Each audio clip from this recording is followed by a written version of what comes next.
Now you have to remember, we were in the worst shelter in New York City at the time, called Fort Washington's Men's Shelter. This shelter housed 1,000 men, 1,000 men on a drill floor.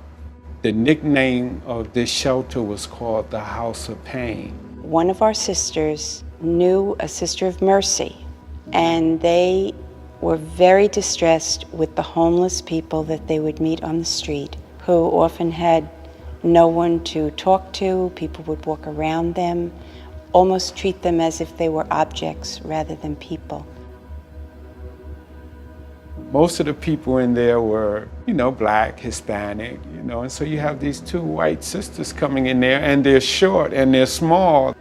And they would just gather folks around, invite them to sit in a circle, invite them to talk together and pray together. They always came. You knew they were coming every Tuesday, so you knew it was something with them. Slowly, their work began to build a spirit of community.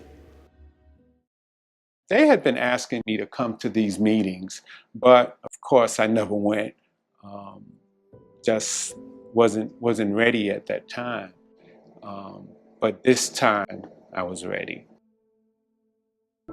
I went to that meeting because I wanted something. I knew I needed to change, but I didn't know how to change. One of the best decisions I ever made in my life. I look at Sister Dorothy and Sister Teresa. They were called here. It was something inside of them that wanted to do more and to work directly with people. Each of us is called to be part of the more, to be part of what makes our world a better place.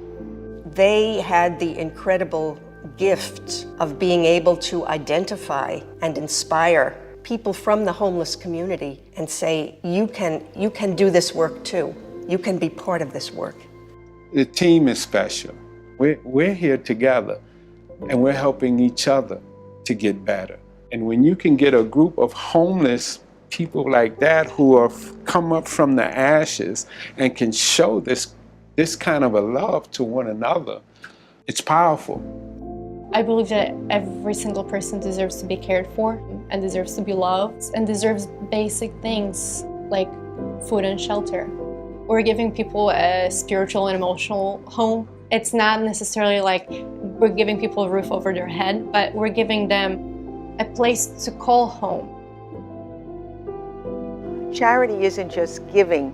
I would say to you, I think about charity as helping people to become the best that they can be. One day I sat in a group and I just started listening. From then on I started opening up more and things started getting a little better for me, just the mere fact that somebody was listening to what I was saying. I started getting confidence in myself and able to start looking at myself as not a waste and a failure, that I had more to live for. Oh man, there's nothing like it. When you've seen people that others have given up on, whose lives are being changed. I can't keep what I got unless I give it away. And these days I'm a team member at LEFSA and I try to give back what they gave back to me. I can't explain how much, LEFSA has done for me. On my first retreat, I went away out the city and I finally got an outlook on how good life could be. When I see others getting well, it brings me so much joy and appreciation that I'm involved in a process like this. It's amazing. Their vision was that people who are homeless need to hear that God cares about them and God loves them.